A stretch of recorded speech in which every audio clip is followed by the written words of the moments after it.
மனம் விட்டு பேச, உணர்வுகளை பகிர, உங்கள் அடையாளம் கேட்காத, உரையாடல்கள் பதிவு செய்யப்படாத தற்கொலை தடுப்பு இலவச சேவை நேசம். அழைத்திடுங்கள் 0424222022. நேசம், வாழ்வதற்கோர் அழைப்பு.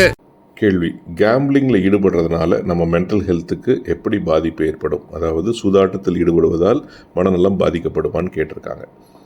உங்கள் மனநலத்தை பொறுத்த வரைக்கும் கேம்பிளிங் என்பது உங்களுக்கு வெற்றி அல்லது வெற்றி வரக்கூடிய வாய்ப்பு என்பதை சுலபமாக உருவாக்கும் வழி. எப்பவுமே ஒரு வெற்றி தரக்கூடிய மகிழ்வு என்பது உங்கள் மூளையில் இருக்கிற ரிவார்ட் மெக்கானிசம் அல்லது ஊக்குவிப்பு மையத்தை போய் ஸ்டிமுலேட் பண்ணுது. அப்போ ஊக்குவிப்பு மையத்தை நாம் பண்ணும்போது ஒரு மகிழ்வு வருது. அந்த மகிழ்வு வரும்போது அந்த ஊக்குவிப்பு மையத்தை எந்த காரியம் ட்ரிகர் பண்ணிச்சோ, எந்த காரியம் அந்த ஊக்குவிப்பு மையத்தை கிடந்து எழுத செஞ்சிச்சோ அந்த காரியத்தை மறுபடியும் செய்வோம்.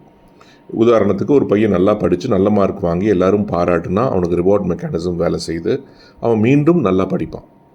ஆனால் கேம்பிளிங் முதல் கொண்டு போதை பழக்கம், திருடுதல், பொய் சொல்லுதல் இதெல்லாம் என்ன பண்ணுதுன்னா உங்களுக்கு வேலை செய்யாமலேயே உங்களுக்கு பலன் அளிக்குது.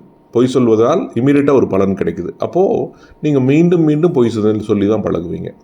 கேம்பிளிங்கின் மூலம் வேலை செய்யாமலேயே அளவுக்கு அதிகமான பணம் வரும் அல்லது வரக்கூடிய வாய்ப்பு இருக்குது. அப்படிங்கிறதுனால மனம் குதூகலம் அடையுது.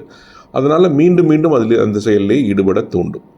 ஸோ இந்த கேம்பிளிங் அல்லது சூதாட்டம் என்பது உங்கள் மனதை குறுக்கு வழியில் மகிழ்வுறச் செய்யும் ஒரு விஷயத்தை ஊக்குவிக்குது. அதனால் குறுக்கு வழியில் வரக்கூடிய மகிழ்வு தொடர்ந்து இருக்காதுங்கிறத புரிஞ்சுக்கிட்டு நாம் இது மாதிரியான காரியங்கள்லேருந்து வரக்கூடிய மகிழ்வை விலக்கிட்டு முறையான வேலை செய்து கிடைக்கக்கூடிய வெற்றி, அது கொடுக்கக்கூடிய மகிழ்வுக்கு பழக்கப்படுத்திக்கணும் மனசை.